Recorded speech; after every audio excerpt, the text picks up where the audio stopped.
Welcome to the Home Builder Digital Marketing Podcast. Over 90% of today's home buyers start their buyer journey online. Here we talk with not only industry experts, but also your fellow home builder marketers to learn how you can succeed in our incredibly competitive digital world. And now, here are your hosts, Greg Bray and Kevin Weitzel. Hello, everyone, and welcome to a special bonus episode of the Home Builder Digital Marketing Podcast. I'm Greg Bray with Blue Tangerine. Recently, Kevin and I were invited to be guests at a webinar hosted by our friend Nick Chitty at CommVersion. We wanted to share that with you today. Enjoy. Awesome. So thank you everyone for joining us this afternoon's session, our final in our series before the new year of our Home Builder Digital Lead Gen Secrets. The theme of this afternoon session is all around building brand trust. So what are the key touch points to help build brand trust and drive sales? I'm delighted this afternoon to be joined by two of the best in the business.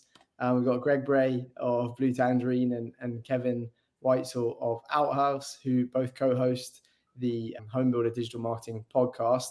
Before we begin, gentlemen, delighted to have you both. Would you mind giving us a brief intro about you guys, your work, and anything else that might be interesting?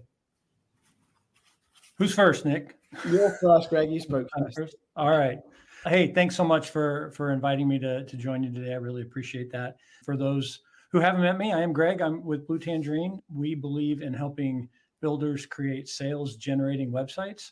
So we help with website design, development, hosting, maintenance, and then all the things that drive traffic to the website online. So things like search engine optimization, Google Ads, things like that, email marketing, geofencing, social media work, all of that. But most importantly, I love just being part of this industry. It's really exciting to help people find the home that they want to live in. It's really a privilege to be a part of that and to help builders connect with their buyers. And I'm Kevin Weitzel with Outhouse. Sounds just like my intro to the podcast. Outhouse is an outsourced services company for production and semi-custom home builders. We provide all the digital assets that you would use to market and sell your homes online, as well as drafting services and printed marketing collateral as well. We're based out of Phoenix, Arizona. Perfect. I'm actually going to start. I'm going to piggyback slightly off of some content that we discussed at the Digital Marketing Summit back in October. One thing that really resonated with me and some of my peers was this notion of personalization at scale. So it became clear with a number of the speakers that was a hot theme for 2024 and projected for 2025.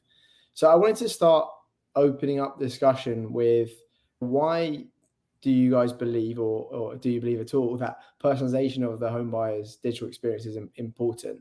And second to that, what could be some practical ways for marketers and builders to incorporate that as part of their strategy? Greg, you spoke first last time. I'm going to let Kevin take the lead on this one. I think in today's tech-savvy world, even boomers can handle the most basic operations on a smartphone. And when you're looking at the buyer's journey, you can go and look at picture after picture of homes. But when you can configure your floor plan, when you can configure the color schemes of your home, all at will, it's so much more engaging, and people will emotionally connect to that product much more so than they would if they were just flipping through a catalog sheet. And I think, Nick, when you talk about personalization, that word can mean a lot of different things to different people. Sometimes people say, oh, we want to make the website personal, so we want it to say, hi, Nick, welcome. And that's very personal, right? But it's really not helping you in your journey. So when I think of personalization, it's about how do we provide the kinds of tools and experiences that allow the buyer to decide what they want to do next, to take their own journey instead of being forced down a standard path of I do this, then I do that, then I learn about this. But instead, let them weave through your content. Let them decide what they want to engage with. Kevin talked about customizing interactive floor plans. That's a great example of personalization, right? Because I get to build the home the way I want it and then bring that to a salesperson at some point and say, hey, this is what I'm looking for. This is what I'm interested in. And when we allow them to control that journey, that becomes personal to them. And it allows them to work through it. So we can get into personalization type things like, oh, the website starts to show them different things based on the stuff they've looked at in the past, which is there's technologies coming along those lines that are really intriguing and interesting. But ultimately, I think personalization is all about giving them control of when they want to talk to you, how they want to talk about it, what information they need access to right now to help them take the next step forward. I think that's interesting, because if we link it back to this notion of the topic for this afternoon's session around trust, the ability for prospective buyers to be able to make that decision and to feel in control, I think ultimately plays into that, right? It feels as though they have autonomy over how the process goes. They can be guided through it, of course, but naturally, by feeling as though they have some sort of impact, I think it makes them feel more secure in the nature of their buying process. And as we know, it's a substantial process and a substantial purchase. Yeah, I think that's an interesting way to look at things. And I guess on that then, when we speak about some of the tech that can be deployed or implemented, or some of the practicalities, Greg, as you touched on then, as we look to shift towards allowing and buyer enablement, I think we've seen an emerging trend of immersive technology and embracing towards this kind of personalized or rather bespoke website experience. So have you guys got any insight into what technologies people have used successfully on the websites to accomplish this, and what might be some examples of how they're leveraged? I think the one that Kevin mentioned about the interactive floor plans is a really powerful one. It's something that allows somebody to really build out a home the way that they want to. It's something that gives them a lot more control. But I think also it's even gets into the idea of the technologies about letting somebody tour a home on their own schedule an appointment without having to reach out and talk. People, I don't know, people don't like to talk to other people until they absolutely have to, it feels like sometimes. And so everything we can do to help them move down that journey, deciding when they want to talk, instead of putting up that roadblock, you can go no further until you talk to a salesperson. Roadblock, right? If we can move that as far down the process as possible, including even getting into the full buy online type of opportunities that are out there and people are experimenting with and are coming. I think that's really, in my mind, how we engage them, is give them the ability to do. Some of these things aren't very complicated. Scheduling an appointment is something that is not very complicated to do. You just have to have a calendar that's being managed and put some links to it. There's lots of tools out there that are not expensive to do something like that, but it can be really powerful in giving somebody control of the process. Nick, is it all right if I quote somebody? Of course you can. I'm going to quote John Burns, and I quote this. I must have quoted this a dozen times on our podcast. He said, if you're still doing business today the way you did it 10 years ago, you won't be relevant or even in business 10 years from now. And keep in mind, I heard that quote from him 10 years ago. So technology has, that timeline has just shrunk to a fraction of time. So builders that think that you can still put up a static elevation stick drawing or a static floor plan or just a community map with no real-time status of lots, you're fooling yourselves. And I've got this invisible crystal ball. That crystal ball says you will be acquired or gone, forced out of business if you keep doing things that way.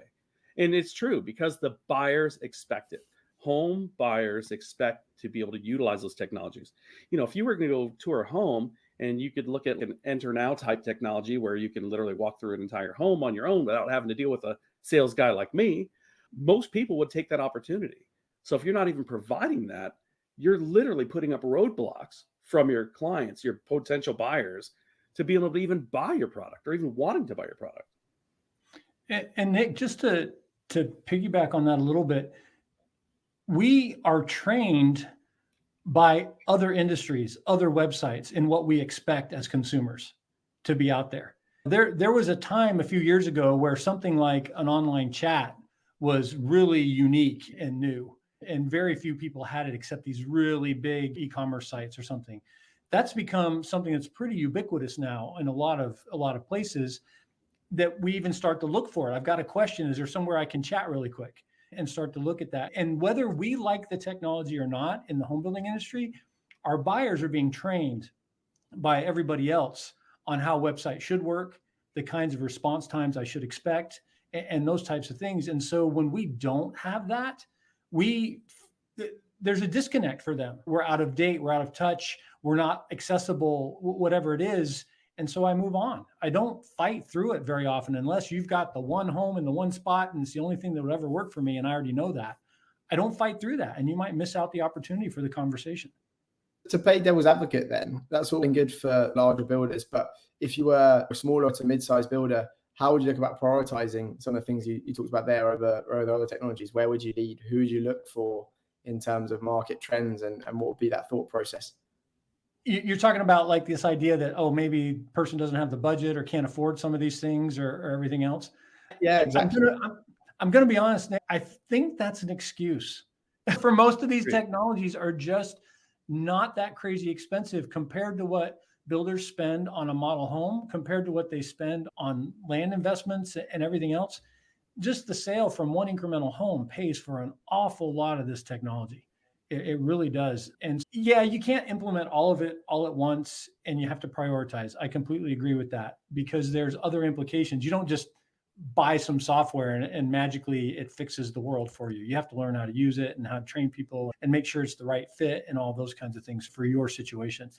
But this idea that we just can't because we're too small, honestly, I think the small ones have the advantage of being able to move faster and try things faster and be able to experiment because they don't have all the layers of training and all the ideas. Oh, I have to deploy this out to 100 different salespeople or 2, right? It's like the person who wants to deploy it to 2 has got a real advantage to be able to practice and see if it works and how it helps. And they get a huge, return on that investment really quickly, potentially. It is. It's a short-sighted investment approach. If you're just looking at hoping for the best and we can't afford it, but we'll build this model home for people to come into, for the cost of the dirt alone for one model home, just the carry cost of that dirt, you could pay for every digital asset you could dream of for that whole community. That's my answer to Q4 budget questions there. Guys, moving on then, in terms of discussing the strategies or some more specific strategies to help brand trust, I'm actually going to queue a question that we've got for the audience. So I don't know whether we can have that on the screen. Oh, looks like Nick might be freezing. Nick, I see one question over there that's basically, it's what do you think the biggest shift in digital marketing trends for home builders will be in 2025? Greg? You going to answer that, Kevin? I think you should answer that, Greg. I asked the question on behalf of Nick. Yeah, I think you should answer this one. Biggest shift in digital marketing trends. I think the biggest shift that I hope is happening is that builders recognize that they have to be investing in digital marketing. There's still too many of them that think that they just don't get it. They just don't think it's important. It needs to be the core of your marketing.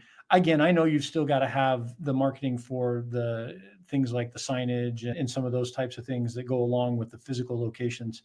But otherwise, digital needs to be the primary focus. And if it's not yet, then I don't know if that's a trend or it's like a planned obsolescence, but that's where you need to be. You need to be investing in digital. You need to recognize that's where your buyers are starting and where they're looking. And if you don't impress them and aren't findable online, they're going to bypass you and move on to the next one. I'm going to go just a slightly different speed on that one. And this is coming from a person that literally makes a living selling digital assets to home builders. Don't depend 100% on your digital assets. Yes, you need them, implement them. Your customers expect them. But if you make that the end result goal and eliminate the human coefficient, then you are setting yourselves up for disappointing a lot of clients. A good example. Here's a great example, actually. Good, great. When home builders just put a generic chatbot on their website, that frustrates a lot of buyers. That frustrates me as a consumer. I can't stand the generic bot that just answers the generic questions, and all it is just a fact-finding mission to find your email and your phone number so they can have somebody reach out to you. Real-time chat and having a human coefficient in that equation is very important. So definitely utilize, but don't depend and lean on exclusively your digital assets. I won't fight over that, Kevin. I'll accept that. Nick, how's that Guys, internet? I'm sorry about that. Yeah, I don't know what's happened. Where HQ's failing me. Hopefully you can hear me now. The next theme, I guess, was asking or attempting to answer the question of why we think brand trust is important. So the overarching theme of the session, but why would brand trust be important to builders and for people looking to buy a new home? from a production standpoint, from just a surface area outlook, when you look at something as simple as a sitemap, you can put a static sitemap on your website. However, if you have an interactive sitemap that shows real-time lot status of what homes can be built or what homes are built, you're giving a real-time view to that potential buyer of what kind of community they could be moving into. Just like driving by a car lot on the cars to let you know that, hey, these ones are gone. You don't want to go there expecting full-heartedly that you want that one home in the cul-de-sac that's your dream lot and then find out that it's been sold for some horrible customer service experience. It's transparency. I love the word transparency that Kevin said. I think that's a big part of trust. Sometimes as in the building industry, because we deal with it every day, we forget how rare it is for one of our customers to actually buy a home. They don't do it very often. And quite often the homes we're selling them don't even exist yet. Yeah, there's inventory and models and things that are out there, but often the home they're buying doesn't even really exist. And so there's this huge trust of, can you actually deliver what you've promised that you're going to deliver, right? Will you really do what you say you're going to do? Because I'm about to spend more money on this than I spend on anything else probably in my life for most of us, and make a huge commitment. And I don't want to get halfway through the build process and discover I made a mistake, or that you can't get the job done, or whatever else it might be. That's scary. So it's all about trust, isn't it? To get somebody to take that leap of, I want to work with you because I believe you that you can do this for me, right? That's trust. That's what trust is. And so everything we do starts that trust journey, and it begins on the website before they've ever talked to us. And like Kevin said, one of the ways to ruin trust is to have inaccurate information, because as soon as one thing's wrong, what else is wrong becomes the question.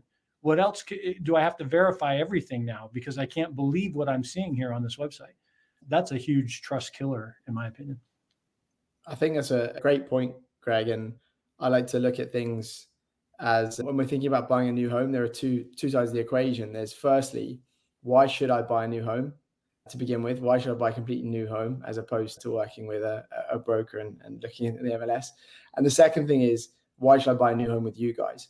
And I think those are the two questions that, as part of our digital footprint, everyone should be trying to respond to. And for me, that's where trust becomes imperative, is that answer of A, we can guide you through that first process, and B, we're the right people to make that vision a reality for you and make you comfortable in that decision pathway. I think we've got a poll that we wanted to just put out to the audience, and apologies again for the connection issues. Hopefully things are slightly more stable now. So I'm going to cue the poll and then we can carry on, but thank you for bearing with me. And for seizing the reins, Kevin, I appreciate it. So the poll should be on people's screens now, I believe. Yeah, what are the key means through which you hope to build brand trust? I'll wait for some responses. While we're doing that, I think we ultimately want to, with all of this stuff, as Greg was discussing, it's ultimately that place of making sure that first impression is right, and that comes from that at the very start of that process. So from your perspective, guys, if we were looking if you were a consumer, what are some of the key things from a company's digital strategy or footprint that you'd be looking for to make you feel comfortable in proceeding with them as a builder? Or from a personal preference perspective, what things do you like to see on a website to help build credibility with a builder and a brand? Kevin, you want to take that one, or you want me to dive in? Yeah, as a consumer or as a provider? Because I have two different things. As a provider of digital assets? Yeah, let's go for both. Yeah, as a provider of digital assets, I always want to make sure that I can see how the home can be configured. Very important. I want to make sure that I can choose my palette if that's an availability. There's some builders that just build spec homes, and if that's the case, then build your spec homes. But if you have those options, you need to be able to showcase those options. As a consumer, I want to see real-time accurate information. I want to know what the pricing is. There's nothing more discouraging than walking into a car dealership, because I love Maserati. They got to be awesome. And then find out that I nowhere near make enough money to be able to cover a Maserati. But I can go over to Ford, Honda, Chevy, and all these other different Mitsubishi and find a car that I can afford all day long. So I think that having at least at bare bones minimum price ranges or starting from pricing. And if you do have starting from pricing, I'm going to quote somebody else there, Nick, and this is Bob Whitten. Bob Whitten says, and he is a genius in my book, says that you should have your starting from price point. Your model home should be no more than 20%, and preferably within 10% of that starting from price point. Otherwise, what winds up happening if you have a $300,000 starting price point, and by the way, this model home you're standing in is $750,000, that's not a realistic view of what is going to be in that neighborhood. So, yeah, I would add some elements that build trust are educating the buyer on the process. Again, a lot of people only do this once or twice in their lifetimes buying a new home. They don't understand how it all works. The person who educates me often will be the one who gets my business. Not always, but typically that builds trust. I'm more likely to work with them. We already use the word transparency, this idea of accurate numbers and pricing. And again, even just avoiding mistakes, right? Typos create distrust, right? Things like that. Other kinds of mistakes. If they don't have the quality control to proofread and spend just a few minutes, then what else is being missed in the quality control? It's funny how people judge the quality of your homes by the quality of the design on your website. It's just, and it's subconscious even. So that's an ugly website. I don't want to do business with them, even though the homes they build might be beautiful. And it's really, it doesn't make any logical sense, but we do it all the time. Just catch yourself, right? Pay attention to when you're shopping for anything, how you do that. So, oh, that's ugly. Oh, that's hard to use. Oh, I can't find what I want. I'm gone. Trust is all about building connection where they feel like they're working with a person as well. Kevin talked about that human element and being able to do that.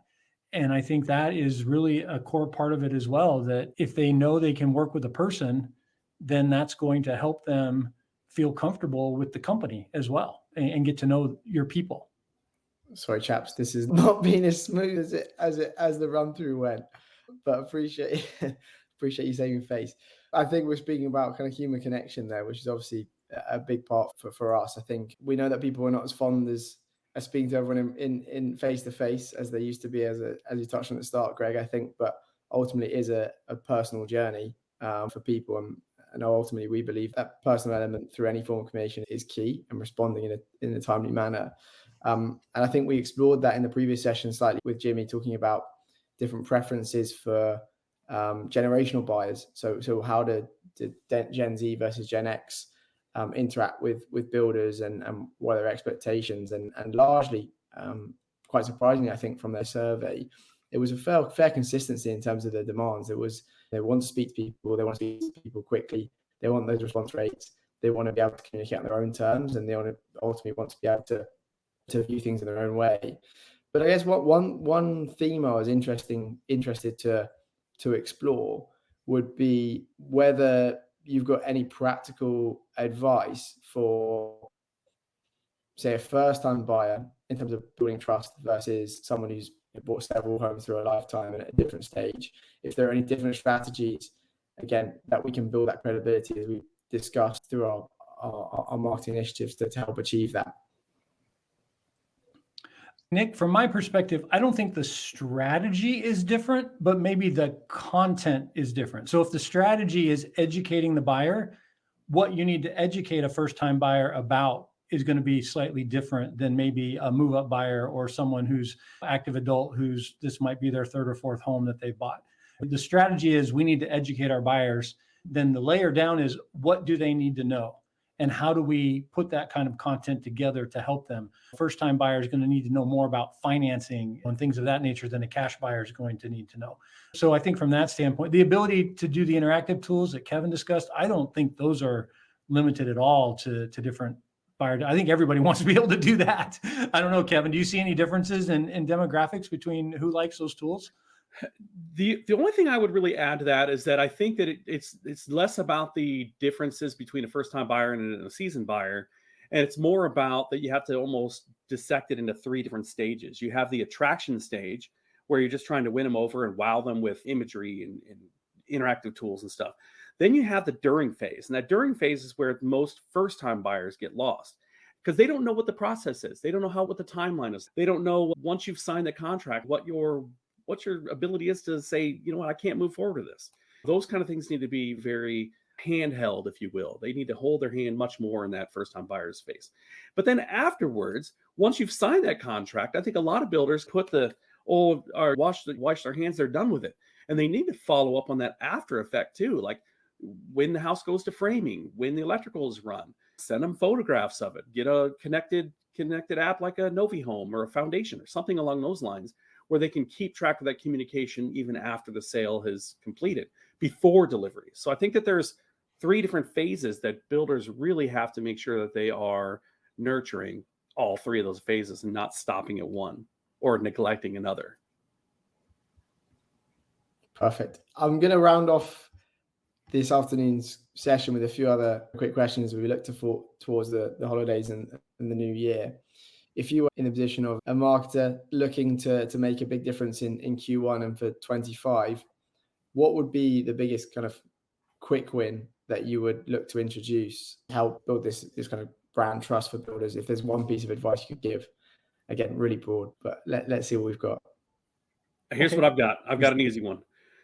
Assess your current situation of what different assets you have, not just on the marketing side, but how they need to connect to other things. The ability for Honda to roll out some new technology on their website, all Honda builders have to cover the cost of that.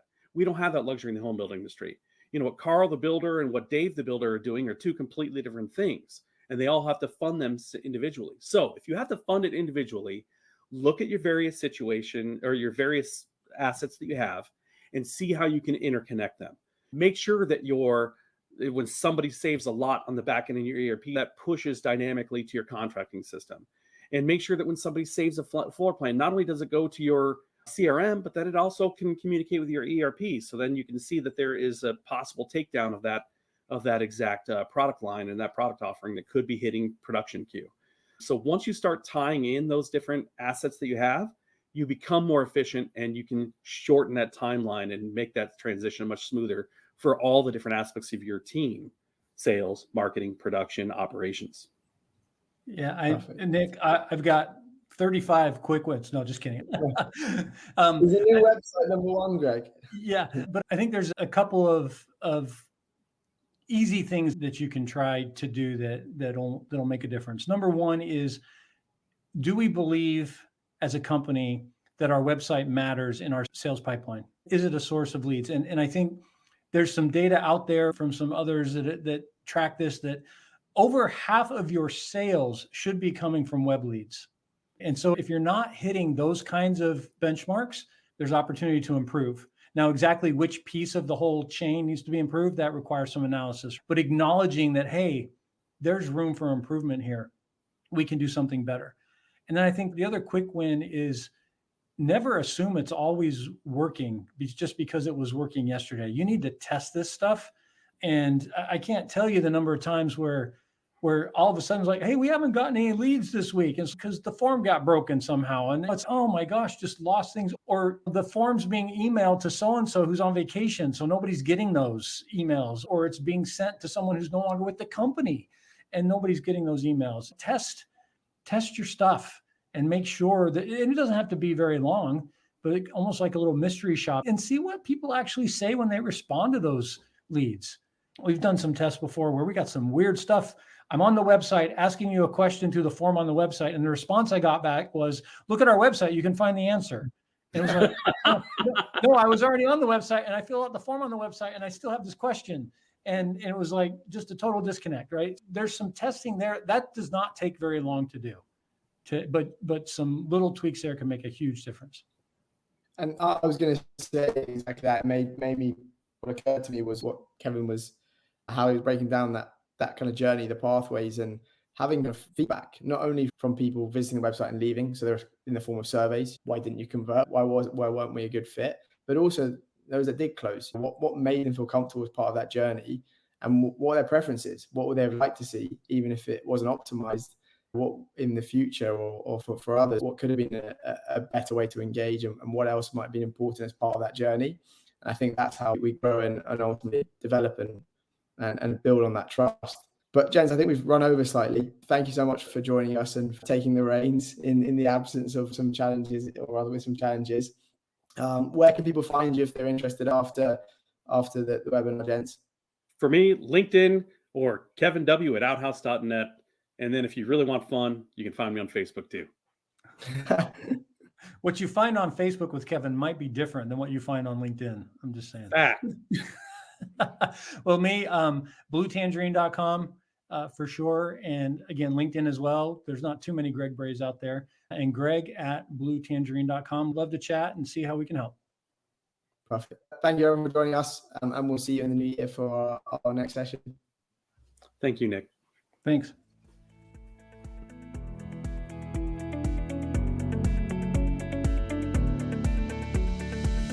Thank you for listening. To learn more about how Blue Tangerine and Outhouse can help you generate more qualified home buyer leads, visit bluetangerine.com and outhouse.net. If you've enjoyed our show today, please tell a friend, leave us a review, and subscribe on your favorite podcast platform. Be sure to join us again on the Home Builder Digital Marketing Podcast,